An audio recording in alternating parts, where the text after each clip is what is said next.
So, I was looking around. If you look around this room, we've got kind of a unique, very special bunch of folks in the room today. We're not all, if I could manage my book, it'd be great. We're not all professionals from the same organization. We're not all in the same field. We've got people here from the medical community, from law enforcement, from the business and faith communities, and from social services. And what we have in common is our shared interest in the health of our community. This diversity is a powerful asset. We can tackle the effects of trauma from all sides and create a powerful network of wraparound support. At the end of today, we will have a resource fair where you can explore some of the fantastic organizations doing work already to build resiliency in our community. And hopefully throughout this conference, you can make connections. Our speakers are similarly varied, and their messages are designed to resonate with each and every one of you.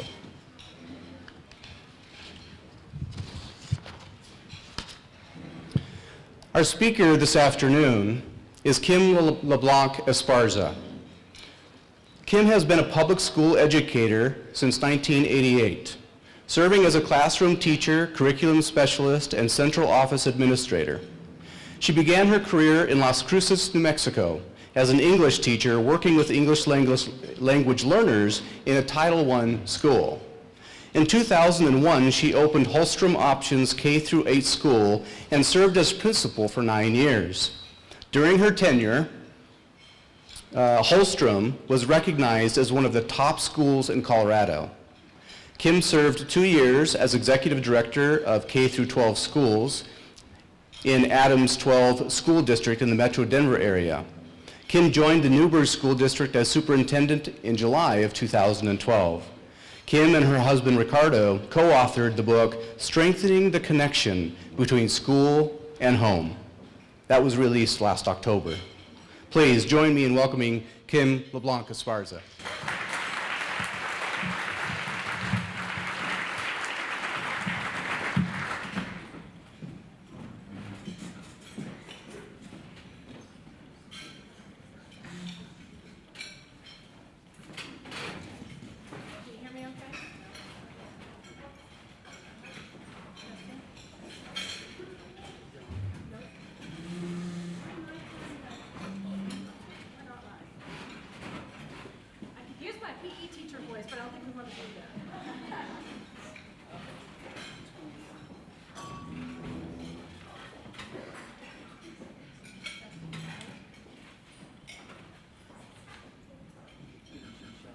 Hello?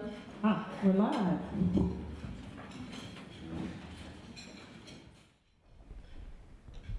Okay, we got the first thing right, which is something that allows me to move. I kind of had a little bit of a deja vu moment. I did a lot of community theater as a kid, and I'm thinking, okay, here we go. This is going to be fun. So, good afternoon. Thanks for having me this afternoon. I thought it was really interesting when the Yamhill County folks asked me to be a part of this conference, and I said, so who are we talking to again? And they said, well, it's, healthcare providers and folks who provide lots of support within our community to families and Head Start and folks who deal with children. And I thought, okay, this is an interesting audience for me, and it's really a phenomenal one because normally I'm talking to educators and trying to convince them about the work that we do. So my first thought was, okay, we can do this. This is going to be interesting, and this is going to be powerful to have this conversation. Because the book that we wrote was really all about family engagement. And it really was talking about how do we get families and communities connected to schools so that it benefits kids. So where I'm going to start with that is, I at least want to make the commitment in the room that when you walk away, I hope that you walk away with not only information you can share with the families that you work with every day, but also as a parent, be thoughtful about how you do your own messaging with your kids. Seem fair? So when I first started out and putting this together, I had to think through kind of the connection between family resiliency and the message of family engagement with schools. And in that connection, I thought about the 20 plus years as being an educator and what has been all the stories and the ways that we've made these connections. And as I began to think about how I'm going to talk with you, part of it really got exciting for me because the messaging is easy. So I'm going to talk a little bit about, first, a little bit about your story. For me, it starts with how do I know? How do I build my own sense of meaning? Well, first of all, Here's my story. I'm a firstborn of a firstborn of a firstborn of a firstborn. Now, say that 3 times fast. In all seriousness, 5 generations. Kind of explains a lot about commitment, kind of explains a lot about background, kind of explains a lot about perfectionism, and maybe my need to be right, and a lot of other things that go along with what makes me driven to do the work I do. But when I backed up and looked at my story, probably what is most important is one of the first things I realized about who I was I grew up in a Cajun culture. Now, how many of you know what that is? Okay, I grew up near New Orleans, Louisiana. And these are the kind of images that come from my home, the people in my culture. And so this started out kind of my frame for who I was. It started out talking about, what made me who I am. And if you look at that, you kind of look at it and go, this is a rich, colorful background. But I remember coming home one day and saying to my mom, I need your help, Mom. I need you to help me fill this out. She says, well, what are you doing? It's paperwork for school. Now, I'm an elementary kid, right? And I said, I need you to help me with this. We're not on here. And she says, what do you mean we're not on here? She goes, they asked me what I am. We're not on here. And she says, what do you mean? And she looked at me with that best, Southern mother, bless your heart, let me help you with that. And she looked at me and said, honey, it's white. And I said, we're not white, we're Cajun, that's different. And I remember thinking, our kids every day in our schools kind of go through that, what am I, who am I, and how does my story make me who I am? So my point in that is, I began to develop my own sense of culture, and as you look at this, I come from some pretty resilient people.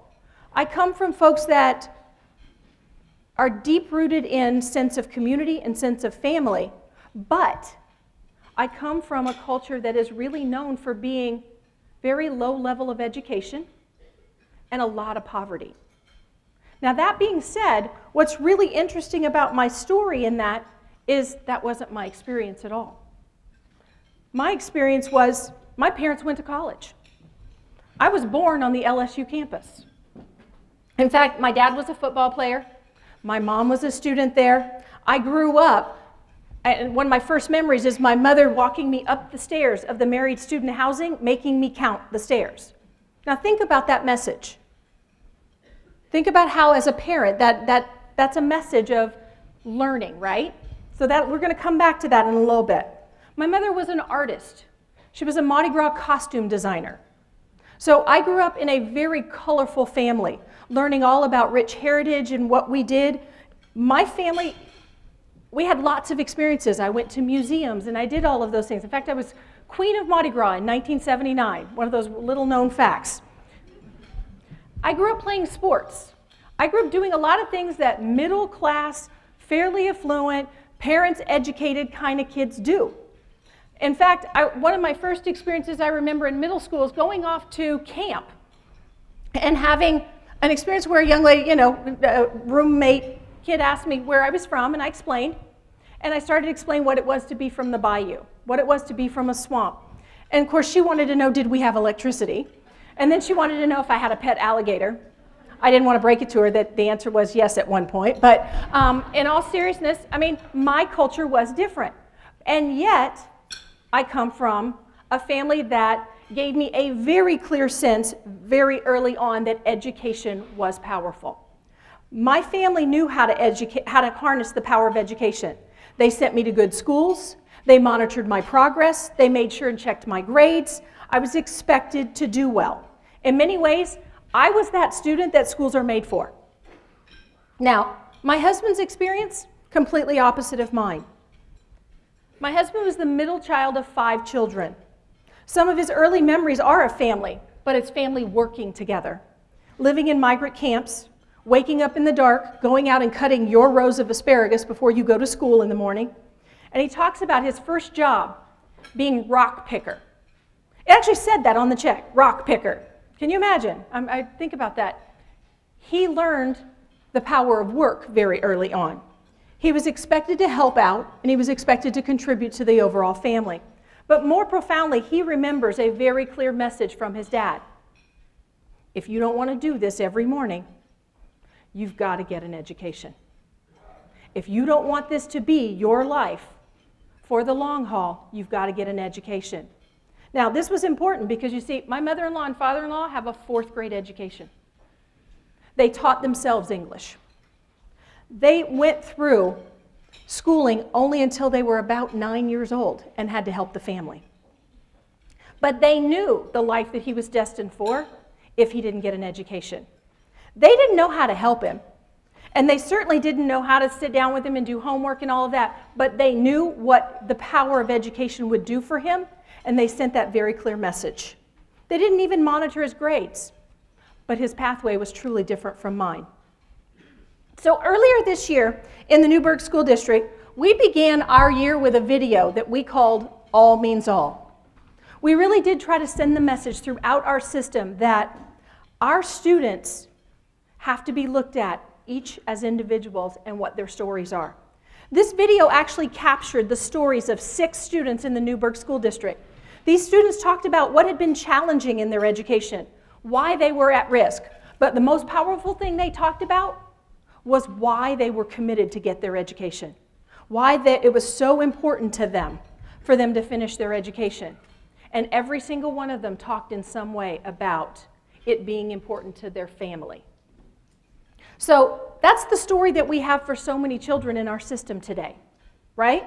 It's the key message that I want to speak about. I really want to talk about how parents are working incredibly hard throughout our community to make it, to survive and take care of their families. We know what our poverty levels are. In the Newburgh School District, we dance right around 50, and I think ours is one of the lowest out of all the school districts in the county. Our families deal with struggle. You know that. Every one of you in the audience has touched a family in some way, shape, or form and seen that for yourself. Their hope is for their children to get an education so they have better options.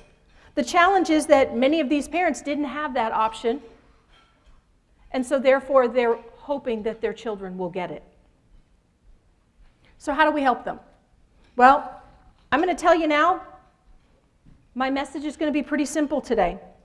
The fact is, we've been assessing and identifying the barriers to student success for decades. One of those is a lack of family involvement and family engagement, and that lack has contributed to often a very misguided belief that our most at-risk families do not value the education, or they don't make it their priority. I'm here to tell you there's not a thing that I believe more vehemently against than that belief.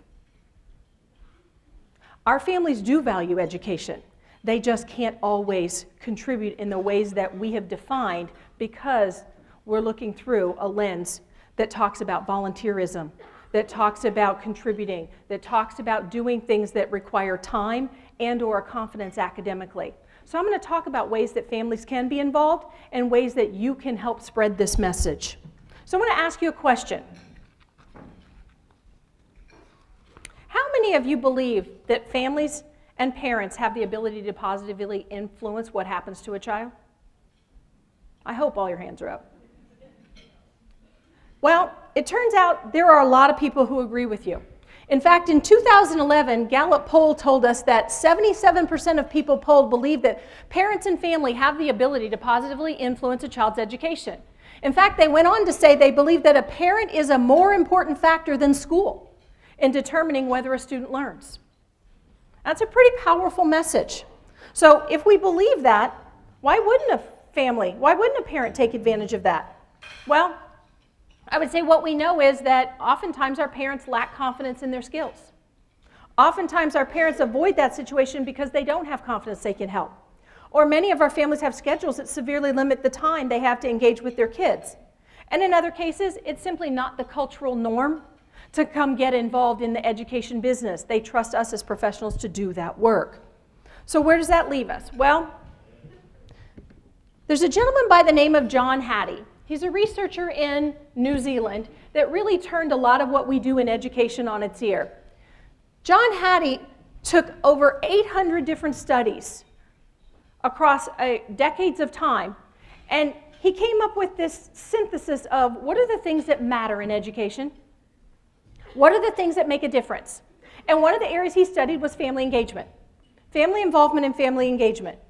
And he asked the question, what is it that parents do need to do that would make a difference? Well, let me share some of the thinking with you. What he found was that what he defines as consistent family engagement throughout a child's development can actually be quantified in having as great a value as 2 or 3 additional years of schooling.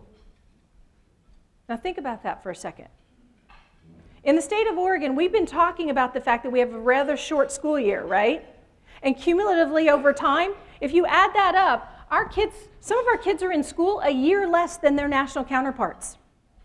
If we know this about education, and we know that consistent family engagement throughout a child's development can result in us making up ground for 2 to 3 years worth of schooling, one would think that would be a compelling reason for us to think about that, right? So we're going to talk about that. We need to ask the question, what did Hattie mean then? What is consistent family engagement? Well, he went on to define it. My even better news for you today is a parent doesn't have to be able to help their child with their 8th grade algebra. A parent does not have to read a novel with their 4th grader. In fact, they don't even have to volunteer for the spaghetti dinner or be a room mom.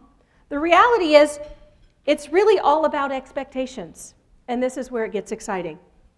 See, here's what Hattie defined it as.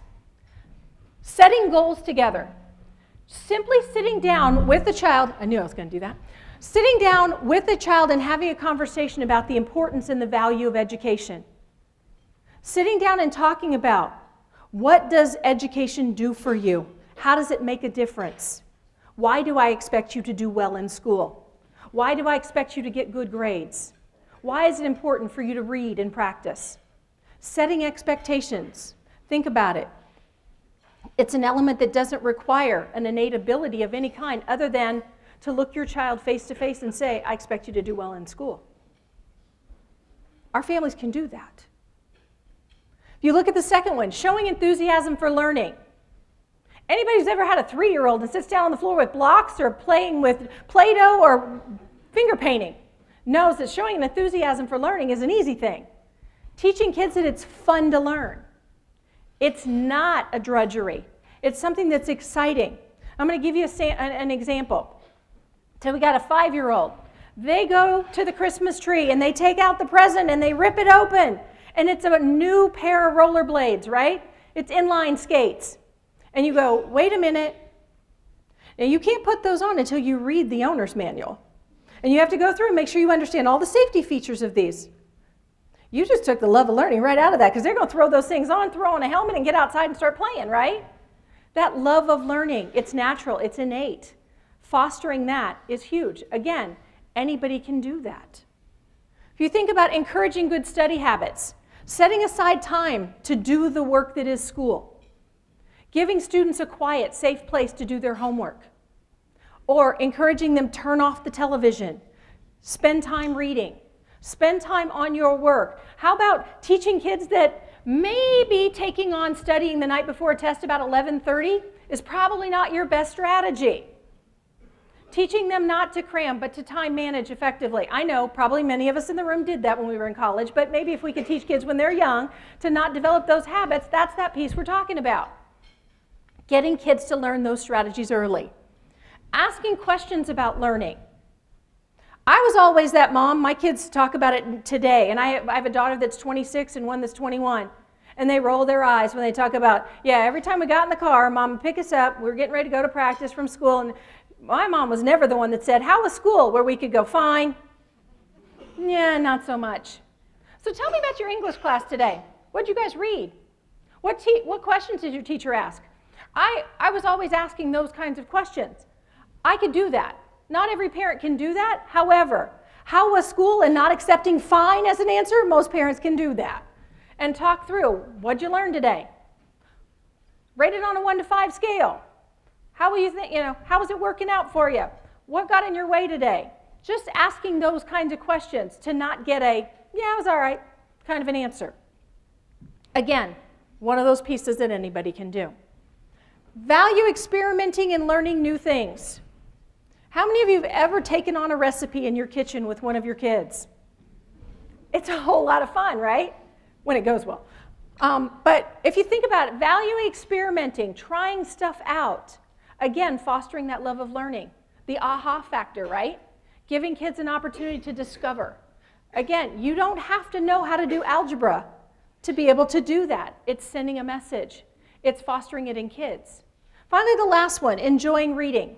I would argue that that's the only one that you really have to demonstrate something in terms of a skill set to say, hey, look, I'm a reader too. I love to read. Let's read together. First book, I think my daughter remembers me reading really with her, and I don't mean like the little picture books, but I'm talking, Harry Potter at first grade, sitting down in the evening and reading some of that with her. Now, I can do that. Can every parent? No, but I have lots of conversations with parents in my school to say, let them read to you. Let them read it to you. Have them bring it home.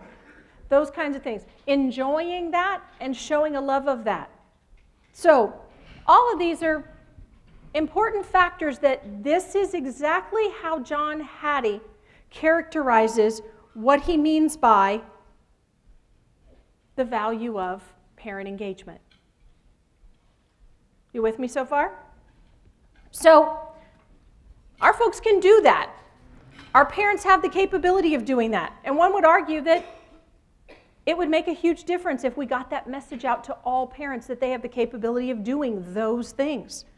Now, certainly, we love when parents volunteer in our schools. When they attend our school functions, those are great things too. But the 6 things we just went over, if we know they can be quantified in 2 or 3 years worth of school value for kids, it would seem to me that's the message we want to get out. The simplicity of that, the ability for all parents to connect to that, seems like a really good reason for us to think about our community, our preschools, our child care centers, our healthcare providers, any opportunity for us to have this conversation with parents and share with them. These are the things that matter that you can do at home. It's huge. It's a very powerful message for us. But, I did mention volunteering earlier. So let me give you some other insight about our state. In 2013, there was data collected, and it told us that Oregon is ranked in the top 10 states in the nation for volunteerism. That's 34.1% of our residents in Oregon that volunteer regularly, and 69.7% of our residents that volunteer episodically. That may mean going to put meals together, but not necessarily all the time, or going to help out a neighbor, or helping out in an elderly center to go in and doing something periodically. That's a lot of people who volunteer their time. What that amounts to is 969,000 volunteers, 132 million hours of service per year. That's 46 hours per person in our state. That's a lot of time that people devote. If we could have a fraction of that dealing with our schools and our children, that's a huge message. Now wait, you just said that we only have to do those 6 things. What does this have to do with it? Well, actually, according to Project Appleseed, which is a national organization, a 10% increase in parent participation in a school actually shows greater levels of value of improvement than what it would be if you increase their funding by 10%. I'm going to say that again. An increase in 10% of parent participation in school has actually been quantified to have a greater impact on the school's success and student achievement than if we were to increase that school's funding by 10%. There's a message in there, especially when we have a state that we don't always get adequate funding for education. This is a message that I think is really important. According to some researchers, Smith and Conway, schools would actually have to increase funding by $1,000 per student to have the same impact an active parent engagement program provides in a school. That's why I mentioned the volunteer piece. So the point for me is, whether a school's thriving with parent engagement with lots of volunteers and support like I had in my school when I was principal, or whether there's significant risk factors and barriers for students and their families, as is the case for many of our schools throughout our nation and our community, making it a little bit more difficult for us to make those kind of connections. The research tells us that families have the power to engage, whether it's through the volunteering or whether it's through the 6 strategies that I talked about earlier. It's a powerful message that does encourage resiliency. Parents who talk to their kids and send the message that education is important. Parents who show an enthusiasm for their child's learning and who encourage students to do well in school. and who encourage good study habits have an incredible impact on their child's education. If we can simply get that message across to the families of Yamhill County, think about it. We have the ability to influence their educational experience by a net increase of 2 to 3 years. If you've never seen the TED Talk by Rita Pearson, she says every child deserves a champion. They deserve someone who will not give up on them, someone who understands the power of education. It's well worth your time to check it out if you've never seen it. And if you're a parent, how are you doing on the Big Six? Think about that for a moment. How many of those strategies do you use? How many more can you use? Our students deserve a quality education, they deserve an opportunity to thrive, and they deserve the skills they need to be successful adults in the 21st century. I hope that I've compelled you to think about the 6 ways that we can influence our parents and motivate them to begin to create that kind of cycle in our children in Yamhill County. Hopefully you can be that champion as well, because our children do deserve our very best, and we have the ability to make that difference. I hope you enjoy the rest of your day. I hope you learn lots in this conference, but I hope you walk away thinking about those 6 strategies and how you can get that message out in your sphere of influence, because it takes every one of us to make that happen. Thanks for being here today.